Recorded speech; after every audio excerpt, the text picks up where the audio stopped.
Co-creating impact. Hi, I'm Lori with Co-creating Impact and itstimesunshine.com, here with my co-host Brett. We met on TikTok and have had a blast. I enjoy getting to know everybody over on TikTok, and this is one guy I've enjoyed for a very long time. Hey Brett, how's it going? It's going very well, Lori. Yay! Well, tell me about how you got started on TikTok, first of all. So TikTok kind of came to me in a strange way, to be honest with you. I had just separated from the mother of my children, and I was actually going to a therapist who suggested like trying to find an app to like maybe meet new friends, because at that time I didn't have a lot of friends to like, because it was very strange. It was like we had all these friends together. So like when we separated, it's like, I don't know if I want to hang out with these people right now just yet. So I didn't really have a lot of people to talk to. So my therapist suggested like Meetup, I think it was. And I kind of went to that app. I was checking it out. I didn't like it. It was really weird. And I happened to just be scrolling through, I think it was Instagram. And this ad came up for TikTok. And I was like, well, whatever, I'll check it out. And like, honestly, like instantly, I loved it. It was crazy. So it just kind of came into my life. I started posting strange, crazy videos, and people started being like, hey, you're a funny guy. And then from there, it just kind of kept going. I know, isn't that funny? I had the same experience with the therapist. He's like, you need to get out there. And I said, get out there? What do you mean? Get out there. I know. I did the Meetup app, and I tried to do like a little hiking thing, and I had some people try to meet me. And like, they didn't, like, I was there, I was like, hey, they didn't want to talk to me. It was like, well, why did we even do this? So yeah, that was like the one experience I had with that app. And I was like, yeah. So I think I didn't like it because it only involved the people around you. And TikTok involves the whole freaking world, man. Like you could talk to, like, I have friends in Ireland now, which just blows my mind. Like, Isn't I think it great? it's amazing. Yes. Yeah. And they always say, have friends that are younger, have friends that are older, have friends that are different ethnicities. And it's fantastic. When people come in, I'm just blown away. You're from where? It's what time there? What? Right. Yeah. Wait, yeah. Oh, it's the greatest. Yeah. Yeah. So I am so enamored about your YouTube channel with how you go hiking a lot. Cause I spend a lot of time in Colorado, this, and it's the terrain. I'm like, you have the best videos and showing the different terrain, the beauty of it. And it's just amazing. So tell me how you started filming that and started getting on YouTube with that. So YouTube, I kind of actually started a YouTube channel a while ago, and it was more or less involving like gold prospecting. Ooh. And I made a few videos. They didn't really go anywhere, and I was like, you know what? Kind of sat for a while, and then when I got on TikTok, I started. I've always been an avid hiker, so I started posting TikTok videos of my hiking videos, and I was like, well, why not? Like, why not see if I can post some YouTube videos on this and see what happens? And I truly enjoy making YouTube videos, but I feel like it takes a lot more. So like I want to post more YouTube videos, but I don't want to just post like the average me going up like the same mountain I always go up. So I try to save those videos for like when I go on like a big trip. You know what I mean? Yeah. But that's kind of how it just got started. I was like, well, so I started making TikTok videos, and then I would, at the same time I'm filming a TikTok video, I'd be filming on another phone for YouTube. Like, I don't know, it's crazy, but I love it. That's fantastic. And where do you see yourself going with that? I mean, I'm going to just keep posting videos, Lori, and see what happens. Yeah. I don't have a lot of, even with my TikTok, I don't have like a lot of aspiration for like, oh, I want to have like 100,000 followers. Like, honestly, like, I don't think of any of that. I post stuff because I enjoy it. And if I enjoy it and it makes me smile, and for whatever reason it can make somebody else smile, or even like two people go like, wow, that was a really cool place, I'd like to go check that out, then for me it's like 100% worth it.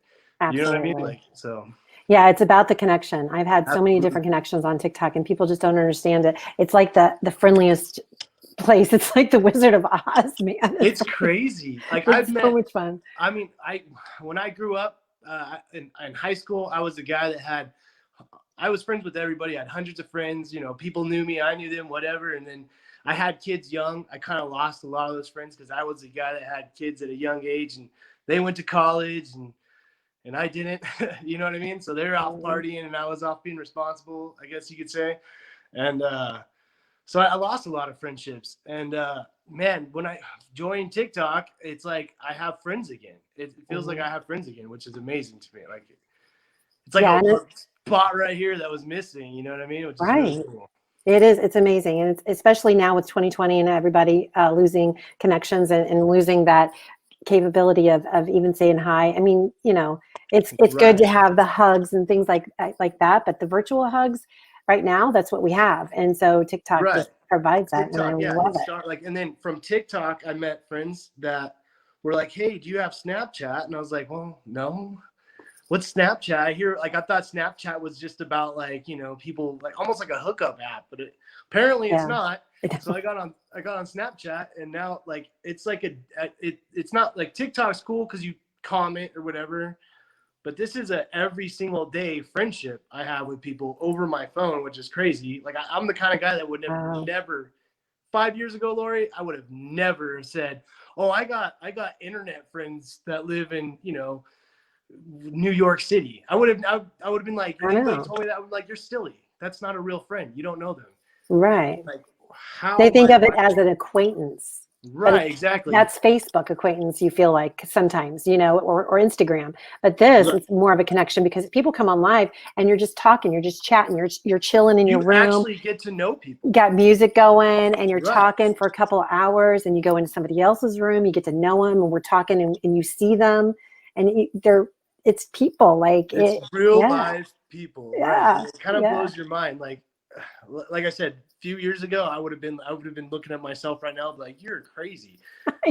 And now I look back on that guy and I go like, "Dude, you're lonely and crazy. What's wrong with you?" Yeah. It's just expanding our awareness and growing and learning and being open-minded about different things. And that's what I love about TikTok, is to know different people and different walks of life. It's fascinating to me. I love it. Tell me, how did you meet your girlfriend now, and how long ago did you guys meet?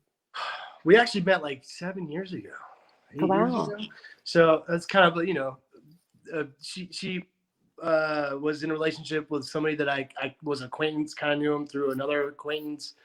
And, you know, so we hung out at some birthday parties and parties. We knew each other, and she actually ended up separating from this person a while back. And then I ended up separating from my, you know, kid's mom a while back. And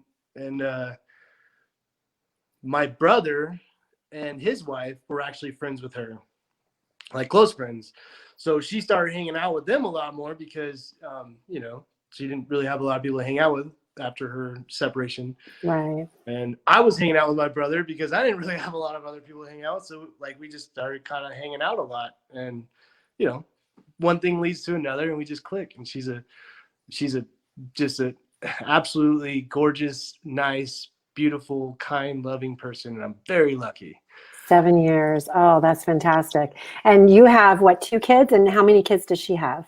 I have 2 boys, and she has 2 boys and a girl. Oh, wow. She has three children from a past relationship. I have 2. And are they all around the same age? Yeah, pretty much. I mean, mine are 6 and 11, and she has 11, 14, and 15. Wow. Now, are they homeschooling in California there? Or are they doing a hybrid? We are 100% on video. Just, we did go back to, for a little while, 2 days a week, half days, which was a nightmare. Yeah, that's what we're doing right now with my kiddo. We have 2 days a week. How are they accepting it? Are they thriving with the schoolwork, and how are they doing mentally? You know, it's hard because my littlest one he's in kindergarten, but he's got a mind of like a 3rd grader. I mean, the kid could read full books, and, you know, and everything they're doing this is the worst part for me, is everything I watch him do his Zoom calls and what they're doing on the computer, and it's like, you know, it's ABCs, or it's like counting to 20, and I'm like, this kid can count to 1,000. So he's just totally, and we tell the teacher that, but she still sends books that are like, "I am Sam. I am." We're in the same boat. Yes. Oh my God, this kid will read to you and it's so it's I think it's hurting him because he's not getting pushed the way he should. My 11-year-old, I think, loves it. He's like, I don't have to go to school, like whatever. And he's a smart kid too, so he blows through his schoolwork real fast. And Does he have any friends around that he hangs out with and plays with? he does have Lexi is my girlfriend's daughter. She is the same age, so they get to hang out quite a bit. Oh, good. And his cousins, I have my nephews are about the same age, so they get to hang out all the time. Nice. Yeah. Good. At least there's some form of camaraderie with the same age group and that. And I'm finding that with my 5th grader, he is blowing through. He's getting straight A's. Like he's learning things that he's known for a couple of years now. It seems like they're so much smarter now with, he goes on YouTube and he likes to learn on YouTube. And now it's like, hey man, I already know this stuff. And I'm like, well, I mean, we can advance you if you want to test out, and go to the next grade. He's like, no, my friends are here, like they don't want to do that. No. He's like, you want me to go do harder work? No, thank you. I wouldn't either. If I was a kid, I'd be like, yeah, no school. Yeah, kidding me? Yeah. So, okay, what I always ask everyone is, what is beneath your smile right now? What resources and tools have gotten you through your life struggles? Honestly, I would have to say nature is my go-to for almost everything. I think nature is all healing, and I don't know how many times I've been down the dumps and I force myself just to go get outside and just go watch a sun go down or watch a sun come up, one or the other, and just sit and stare and think and clear my head. And it just, you walk away from that tiny little experience, just like a whole different mindset.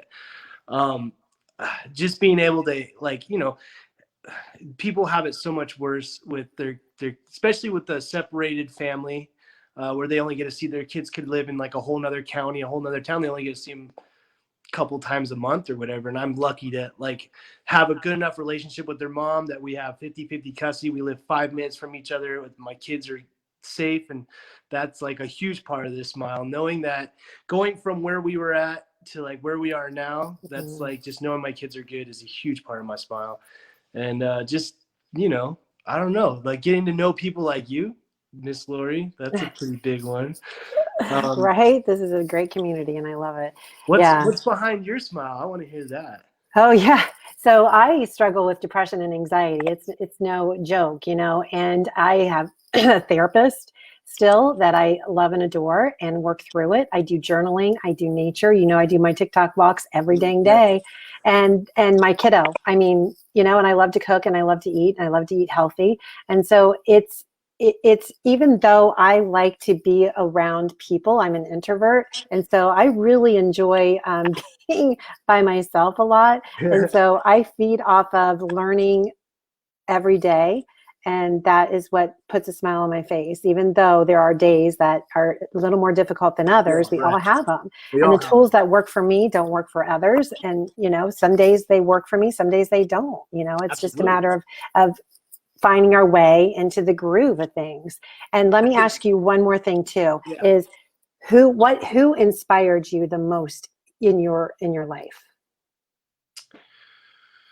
Ooh, that's a tough one.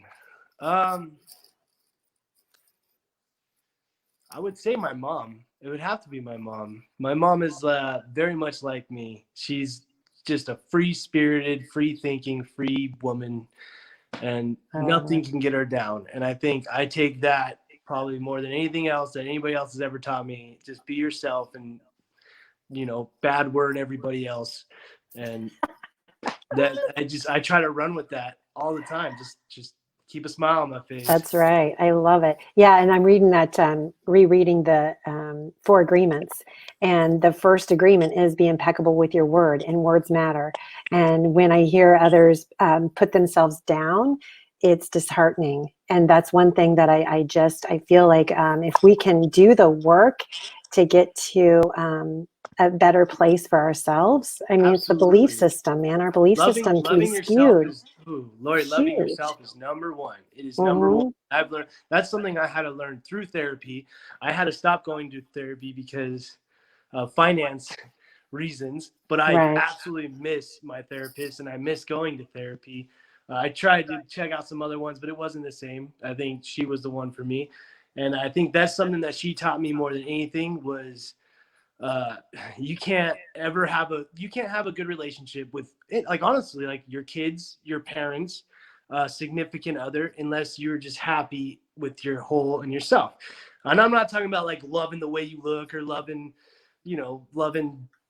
everything about you at all. I'm just saying knowing who you are and accepting who you are and loving the fact that this is all you got and I'm going to run with it, and being okay with that is like a huge part of it. Amen, amen, amen. We are Yes. at our time, and I really appreciate you.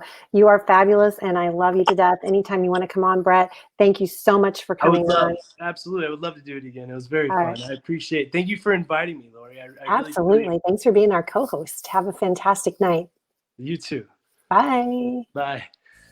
Brought to you by breaktherage.org and itstimesunshine.com, finding resources for health and mental wellness.